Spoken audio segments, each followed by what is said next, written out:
আসসালামু আলাইকুম বন্ধুরা, আশা করি সবাই ভালো আছেন। আর একটা ভিডিও নিয়ে চলে আসলাম।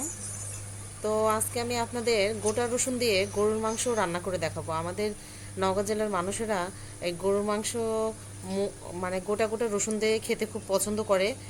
তো আশা করি আপনারাও ট্রাই করবেন। তো দেখেন আপনারা।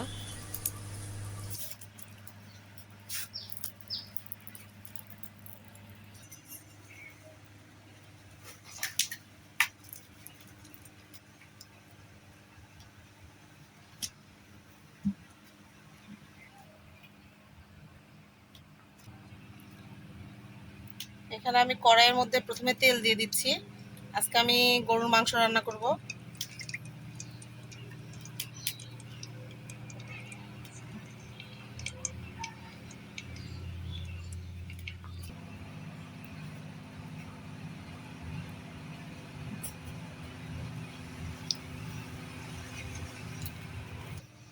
তো তেলটা গরম হলে আমি এখানে পেঁয়াজগুলো লাল করে ভেজে নেব।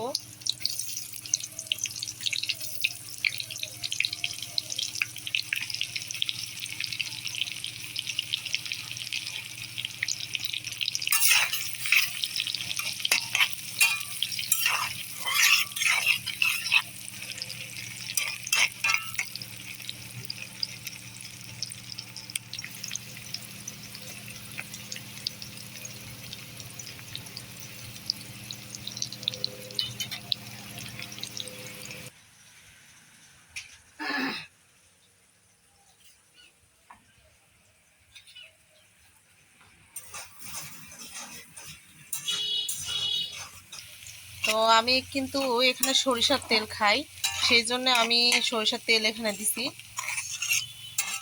আপনারা আবার মনে করবেন যে আমার তেলের কালারটা এরকম হলুদ কেন, সয়াবিন তেল আমি কমই খাই। এখনো লাল হয়নি পেঁয়াজগুলো।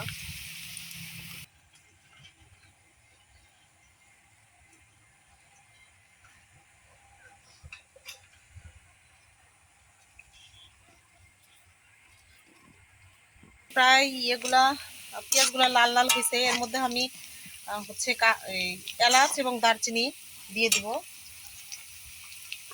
আর এগুলো আমার গাছের তেজপাতা।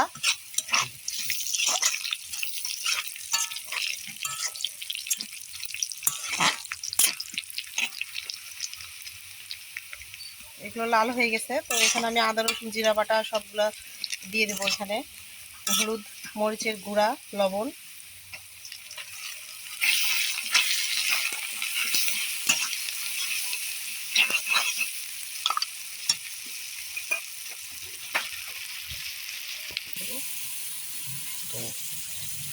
মশলাটা কষা নিয়ে পানি দিয়ে দেবো।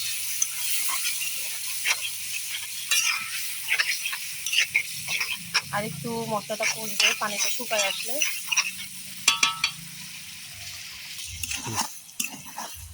তো মশলাটা প্রায় কষানো হয়ে গেছে।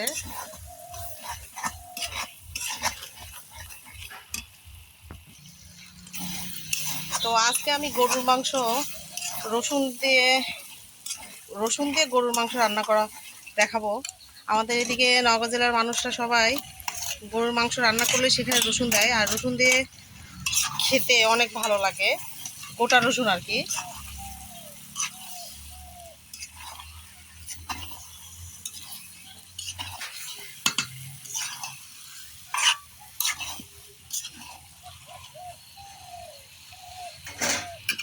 আমি ঠিক এইভাবে কেটে নিছি, এবং উপরে রসুনের উপরে যে বোটাটা থাকে এটা থাকবে। এগুলো যে যতগুলো রসুন খেতে ভালোবাসেন সে ততগুলোই দিতে পারেন। এরকম করে এগুলোর মধ্যে দিব।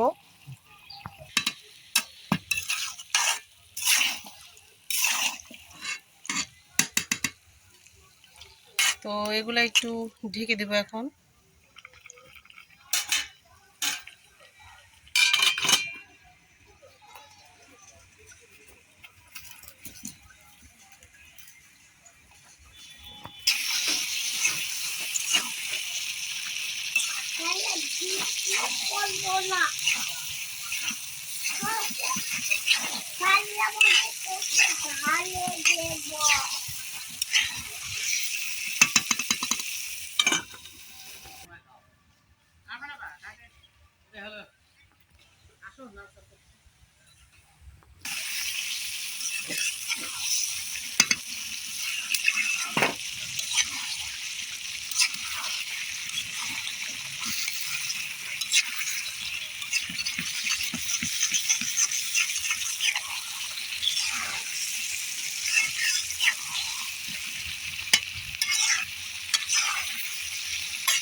মাংসগুলো কষানো প্রায় হয়ে গেছে, আমি এখানে পানি দিব।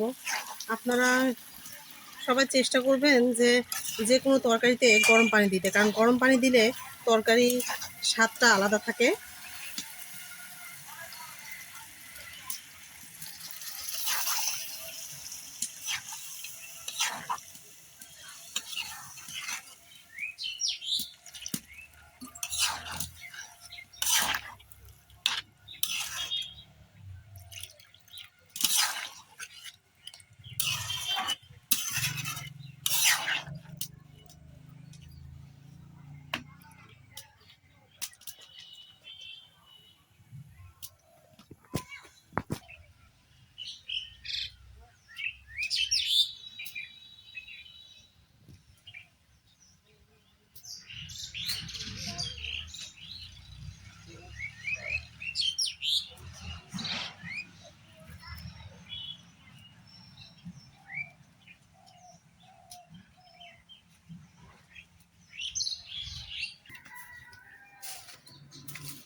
তো এখানে দেখি যে গোস্ত আর আলু সিদ্ধ হয়েছে নাকি।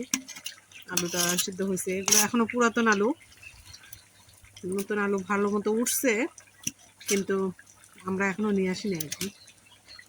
গোস্তটাও সিদ্ধ হয়ে গেছে। তো এখানে আমার রসুন দিয়ে গরুর মাংস রান্না হয়ে গেছে।